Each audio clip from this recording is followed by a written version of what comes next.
This set of videos will dig into the concepts behind the games. What can we learn from the games that we play? Why did World War I happen? Well, there are numerous underlying events that led up to the outbreak of World War I on July 28, 1914. Four major causes for World War I include nationalism, imperialism, militarism, and alliances. An acronym of these causes is MAIN, but watching these videos in the order displayed shows how these concepts build upon each other. An alliance is defined as a formal agreement or treaty between two or more nations to cooperate for specific purposes. The first alliance in the years leading up to World War I was between France and Russia in 1894. Both countries feared Germany's military strength, especially since Germany had shown a willingness to attack its neighboring countries in 1871. Germany responded by creating its own alliance with Austria-Hungary. Great Britain desired to keep the balance of power in Europe intact, so it set aside rivalries with France and Russia to join them to form the Triple Entente. The Italians would join Germany and Austria to form the Triple Alliance. Tension was great in the Balkans region. The Austrians had an antagonistic relationship with Serbia over the movement to join the Slavic nations in the Balkans into a unified nation. Bosnia, which was part of the Austrian Empire, was part of the region that Serbia wanted to annex. Russia supported its Slavic neighbors in their movement for independence and unification, which created hostility between Russia and Austria-Hungary. On June 28, 1914, Archduke Franz Ferdinand, the heir to the throne of Austria-Hungary, visited Sarajevo in Bosnia. He wanted to build connections with the various people groups within his empire, which was a very different approach than the leader of Austria, Franz Joseph. What Franz Ferdinand did not understand was the extent to which the separatist movement was present in Bosnia, particularly Sarajevo. The Black Hand, an organization that actively worked to unify Bosnia with Serbia, had members that saw this visit as an opportunity to assassinate the Archduke and hatch their plan. When Ferdinand arrived in Sarajevo, he drove in his open-top car along the river in Sarajevo and was greeted by huge crowds. Members of the Hand were spread throughout the crowd. They were equipped with bombs and would try to blow up the Archduke's car. When Ferdinand's procession of cars drove by the would-be assailants, an attacker named Kabrinovich threw his bomb. The driver recognized what the object was and accelerated.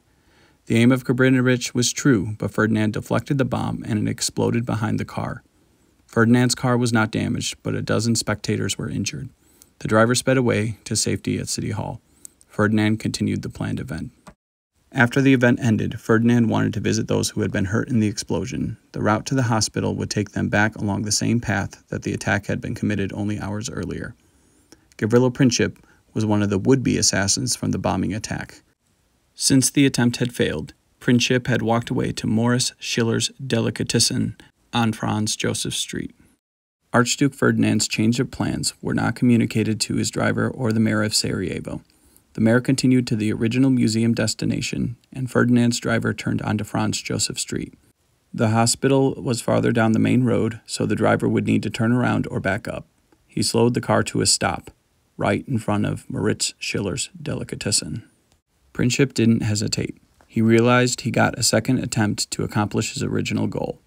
His failure could be a success. He ran over to the Archduke's car and fired 2 shots, killing both the Archduke and his wife Sophie. Little did he realize that this moment would spark a powder keg into a wildfire. Austria-Hungary demanded that Serbia give up members of the Black Hand to be put on trial. When Serbia refused to cooperate, Austria-Hungary declared war on Serbia on July 28, 1914, 1 month after the assassination of Archduke Ferdinand. In support of Serbia, Russia had sent a warning to Austria-Hungary not to attack Serbia.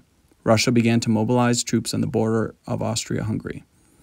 On August 1st, Germany declared war on Russia in support of Austria-Hungary. The Germans were concerned about fighting a two-front war, but fighting France and Russia at the same time would be easier on Germany's terms.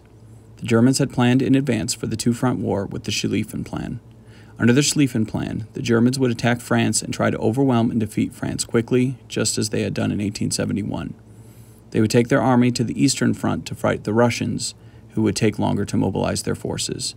The German plan would require the Germans to account for the fact that the French had built defensive fortresses all along their border with Germany, so the Germans planned to go around the fortresses through Belgium, since the French fortresses did not extend to their border with Belgium. The Germans declared war on France on August 3rd and immediately began marching troops through Belgium to reach France. The British demanded that the Germans withdraw from Belgium, defending Belgium's neutrality and independence. When the Germans ignored Great Britain and continued their march through Belgium toward France, Great Britain declared war on Germany on August 4th. Austria officially declared war on Russia on August 6th. France, Britain, and Russia would be called the Allies. Germany and Austria-Hungary were the Central Powers. The United States stayed neutral in Europe's war. Japan declared war on Germany, fighting Germany in the German colonies in Asia. Though Italy was allied with the Germans and Austrians, they declared that they would be neutral in the war. Their border disputes with the Austrians were still a barrier between the two nations, and Franz Joseph refused to concede any land to the Italians to induce Italy to join the Central Powers. The Ottoman Empire, watching from a distance, saw an opportunity to reclaim lost territory and respect. They made the calculated decision to join the Central Powers, believing Germany was in a strong position to claim victory in the conflict. Within weeks, most of the world was at war. The next 4 years would encompass the deadliest and most grisly fighting the world had ever seen. If you enjoyed the video, find us at Lakeside Gamers 5 on YouTube.com. Like and subscribe for more content that teaches us the concepts behind the games. Thanks for watching.